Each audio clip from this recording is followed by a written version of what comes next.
Piauí registrou 37 feminicídios em 2025. Esse dado contrasta com a redução geral de homicídios no estado, o menor índice da década, evidenciando que a violência de gênero exige estratégias específicas e urgentes.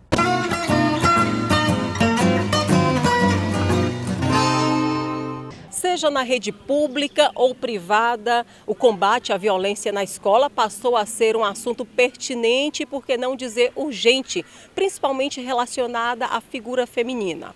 Por isso, a importância da capacitação de equipes multidisciplinares, onde professores, gestores, supervisores possam estar prontos, preparados para trabalhar o enfrentamento à violência contra a mulher, mas também a promoção das igualdades no ambiente escolar. O Sindicato dos Estabelecimentos de Ensino Privado no Piauí, SINEP, vem trabalhando dentro das escolas a importância de se prevenir o machismo, mas também a violência contra a mulher desde a infância. A gente vê a importância de combater esse tipo de situação.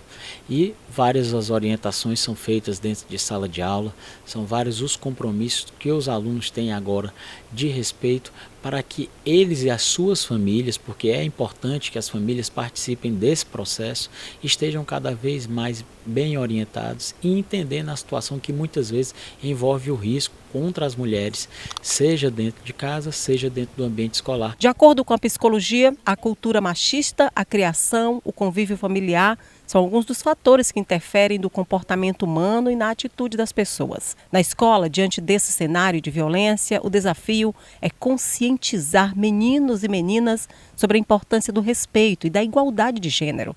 E, claro, com o apoio familiar, tudo isso se torna mais efetivo. A gente faz intervenção de dois meios, tanto com os alunos como também com a família. Com os alunos nós temos projetos que são os laboratórios de vidas do colégio, em que a gente trata essas temáticas, a reflexão delas, o debate e também a orientação e construção de competências e habilidades como civilidade, empatia, respeito ao próximo. E com as famílias também temos momentos de conversa e, quando necessário, em casos particulares, a gente precisa de um atendimento mais particular. Para analisar este cenário, a presidenta da UBM e membro do Conselho Estadual da Mulher, Tatiane Seixas, vai conversar comigo.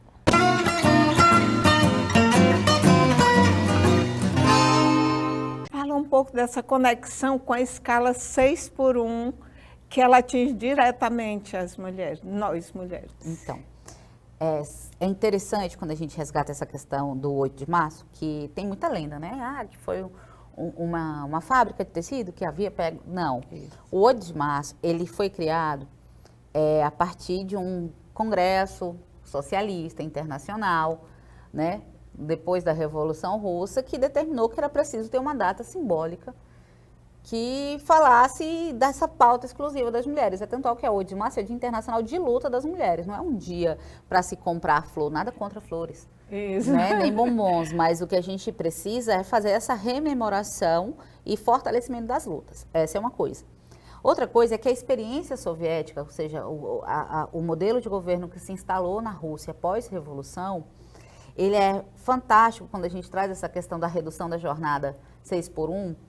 Primeiro porque você muda um país que tinha uma economia rural. Explica para quem não sabe o que é a jornada 6x1. Jornada 6x1 é a jornada vigente atual no Brasil. O que é que significa? Significa a maioria dos trabalhadores trabalha até 44 horas semanais, que pode ser até 6 dias, distribuído em até 6 dias na semana. Ou seja, eu trabalho de segunda a sábado com aquela folga no domingo, que é só um dia de folga. E aí tem outras combinações, mas essa é a padrão. E é a partir dessa, ou seja, a partir dessa mudança que você, inclusive, modifica as outras, né? Porque se essa é a padrão, é o máximo de horas que um trabalhador pode trabalhar no Brasil semanalmente, que é 44 horas. Só que ninguém conta nessa jornada de 44 horas as 2, 3 horas de deslocamento para o trabalho. Né? Ou ficar até mais tarde, depois que fecha as portas da loja, para deixar a loja limpa para o dia seguinte. Mesmo não sendo essa a sua função, já que você é vendedor ou atendente, mas você fica ali sempre 1 hora, meia hora depois para manter a loja arrumada. E é muito mais do que isso. Mas só essa referência, quando foi instalada essa experiência da União Soviética, após a Revolução Russa, uma das primeiras providências foi pegar o trabalho do cuidado, doméstico e familiar e transformá-lo num trabalho do Estado, de forma que mulheres fossem pagas por aquilo. Então, o que é que você tem? Você tem a criação de restaurantes comunitários, de creches, que aqui quase não tem. de lavanderias, tudo isso custeado pelo Estado, para dizer o seguinte, olha, aquelas mulheres que têm aptidão ou que ainda não têm uma formação industrial, que na época era a industrialização, o grande foco, elas vão fazer esse trabalho que elas fazem em casa, ou fazem para a vizinha, ou fazem para a família, mas elas vão ser remuneradas. Vai liberar as outras mulheres para o trabalho nas indústrias, né? Para ter uma vida profissional, para estudar, para ampliar seu trabalho. Foi a primeira experiência, inclusive, de uma mulher num governo. Foi na União Soviética, né, que é a Alexandra Kollontai, que inclusive era defensora dessa questão, né, de dizer que o trabalho doméstico aprisiona a mulher. Então, quando a gente fala assim, olha, a gente quer o fim da escala 6x1, ela tem a ver, entre outras coisas, com qualidade de vida.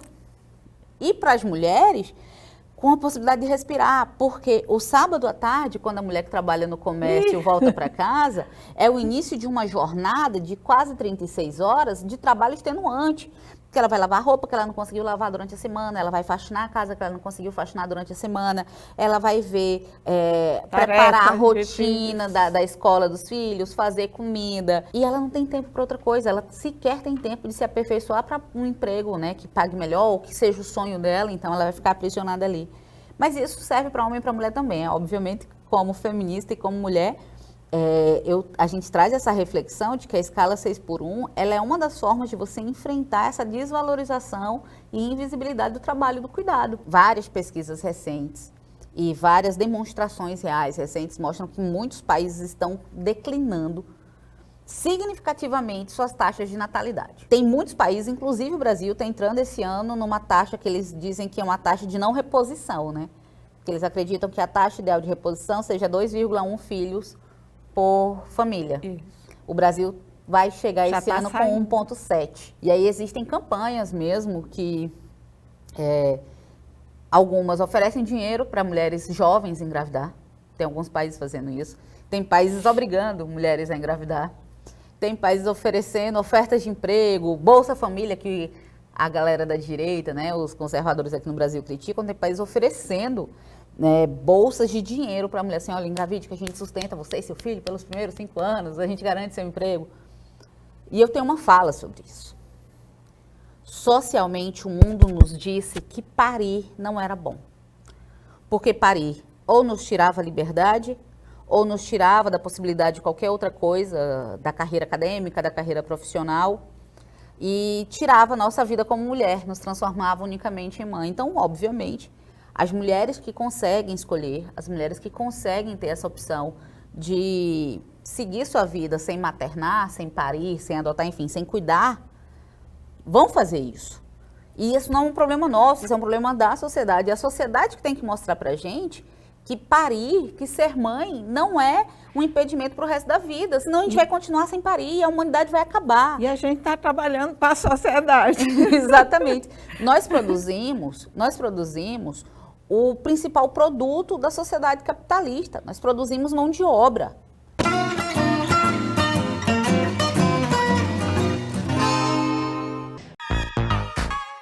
Eu não sei como era aí, mas não faz muito tempo que os domingos das famílias brasileiras eram bem parecidos com isso aqui. Nos anos 80 era comum que os casais tivessem ao menos 4 filhos. Mas aí tu sabe, né? O tempo passou e um monte de gente foi trocando berço por planta. E plano de parto por Alex. Isso é impossível. As estatísticas estão aí para provar. Em 2016, os números de filhos por casal caíram pela metade. No lugar de 4, as famílias pararam em um Enzo e uma Valentina. E agora, em 2022, o que muita gente quer mesmo é um airfry na cozinha e um lugar na fila da creche de cachorro. A verdade é que o número de mulheres que não querem ser mães não para de crescer. E tem até nome, Geração No More. E é sobre o que significa essa escolha e o porquê ela tem se tornado tão comum que eu vou falar hoje. Ele tem mãe, ele tem pai, você chega e fala direito! Chega e fala direito com meu filho! No Brasil, 37% das mulheres não querem ser mães. Essa é uma decisão que só deveria interessar essas mulheres, mas a gente sabe que não é bem assim. Enquanto os homens são estimulados a buscarem a felicidade fora de casa, a maternidade é colocada como obrigatória pra gente. Mas para muitas, esse desejo nunca chega. É o caso da jornalista Alexandra Zanella. E a gente nasce, cresce, ouvindo que vai chegar um momento que você vai ter o desejo de ser mãe, que isso vem. E eu sempre tive um sentimento de que eu estava e estou feliz o suficiente sem estar em busca desta felicidade. Não importa o talento ou a qualidade do nosso trabalho, a mulher não consegue escapar dessa sequência de perguntas. E os namoradinhos? E quando vem o bebê? Até Jennifer Aniston, minha gente, passa por isso. I'm so content and so happy where I am. But that doesn't stop the questions. I asked her which one is most frustrating. Somehow trying to relate a question to the movie. If I was to have a child, how many kids do I want? And then do I want a boy or a girl? A mulher tem uma carreira brilhante, mas o povo não quer saber disso. Vai ver se alguém tá preocupado e pentelhando o Leonardo DiCaprio por ele não ser pai. Por que você não quer ter acha filhos? Que já passou da hora? A mulher foi feita pra pode falar a verdade. Diz o motivo não quer porque não pode, né? Você quer ter filhos? Não acha que já passou da hora? Porque eu não quero. Simples assim. Mas uma mulher que escolhe não ter filhos é julgada pelos mesmos motivos que uma mulher que tem, mas não coloca a maternidade como centro de suas escolhas. As duas serão chamadas de egoístas e insensíveis. You didn't see your children for 3 years. No. Who took care of them?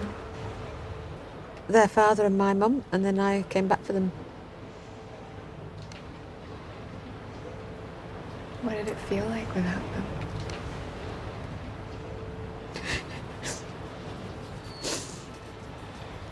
Felt amazing. É que uma mulher que prioriza suas vontades incomoda muito, né, minha gente? Já o que tinha que gerar polêmica mesmo era justamente o tanto de homem que decidiu ter filhos sem ser pai. É isso. Se gostou desse vídeo, se inscreve no canal, envia para as amigas e para os caras aí também, para dar aquela indireta. E se puder, apoie o trabalho da Revista Asmina. A gente depende das inscritas aqui para seguir. Um cheiro e até a próxima!